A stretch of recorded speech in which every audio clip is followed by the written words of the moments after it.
Isang mapagpalang gabi po sa ating lahat. Muli po, inanyayaan ko kayo na makinig sa ating pag-aaral sa gabing ito. Tayo po ay magpatuloy sa ating pag-aaral sa aklat ng Ang Sagot at tayo po ay nasa ikatlong aralin na. Balikan po natin ang unang aralin na may paksang ano ang kasalanan at ang ikalawa po ay ano ang kabayaran ng kasalanan. Ngayon po ay dumako tayo sa ikatlong aralin. So, ang pamagat po ng ating ikatlong aralin ay sino ang magbabayad ng kasalanan. So, ayaw ng sinuman na mamatay at magdusa na walang katapusan sa impyerno. Sinisikap ng marami na gumawa ng mabuti upang makabayad at maligtas sa walang hanggang kaparusahan. Madalo sila sa simbahan, nangingili, nangungumpisal, nag-aabuloy. Ngunit kahit isa man sa mga ito ay hindi makapag-aalis ng kasalanan.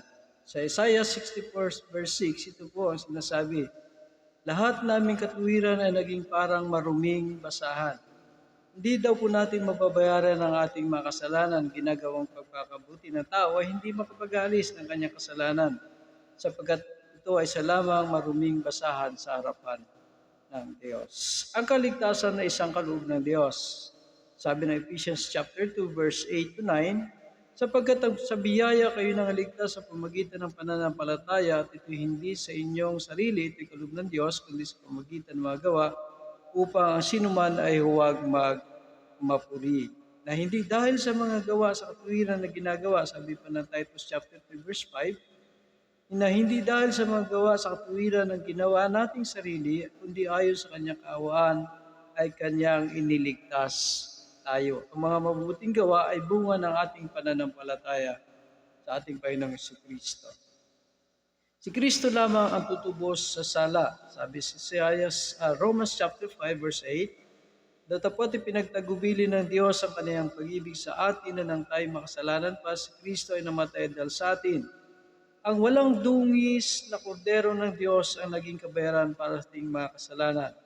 Ibinigay niya ang kanyang buhay upang tayo ay mabuhay. Tayo po'y dumako sa pagsagot sa mga tanong. Lagyan natin ng tamang sagot ang bawat puwang. Balit, sasagutin na lang natin dahil hindi naman ninyo nakikita. Una, ano-ano ang paraan ng tao para makabayad sa kasalanan? So, yung tinatawag natin kanina, pangingilin, pangungumpisal, pag-aabuloy. So, lahat po ito ay ginagawa ng tao upang mapatawad ang kasalanan. Ang tanong, ikalawa, kaya bang bayaran ng tao ang kanyang kasalanan? Hindi po.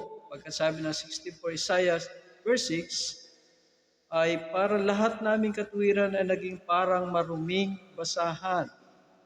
So bakit hindi kayang bayaran ng tao ang kanyang kasalanan? Yun din po. Ang sagot natin sa harapan ng Diyos ay basahan lang ito, walang gamit, walang kwenta. Sa verse 4, ay sikapat na tanong, may liligtas ba ng tao kanyang sarili sa pamagitan ng mabuting gawa? Sabi po sa Ephesians 2:8, 9, hindi po, kundi sa pamagitan lamang ng biyaya ng ating Panginoon, sapagkat sa biyaya kayo nang naligtas sa pamagitan ng pananampalataya. Kalimang tanong, sino lamang maaaring magbayad ng kasalanan ng tao? Nabasa natin kanina sa Romans 5:8, ang ating Panginoong Jesucristo lamang. Siya lamang po ang namatay sa krus para bayaran ang ating mga kasalanan. Kapitong tanong, naniniwala ka ba na si Jesus ang tumubos at nagbayad ng iyong mga kasalanan? Romans 5:8, naniniwala o hindi, tayo po ay naniniwala pagkat yun po ang sinasabi ng Biblia. Yan po ang ating ikatlong aralin sa gabing ito. Marami pong salamat sa inyong patuloy na pagsusubaybay. Muli po inahiyaan ko kayo para sa ika-4 na aralin. So, sa ika-4 na paksa na mayroong ang paksang mayroong pag-asa. Maraming salamat po. God bless everyone. Thank you.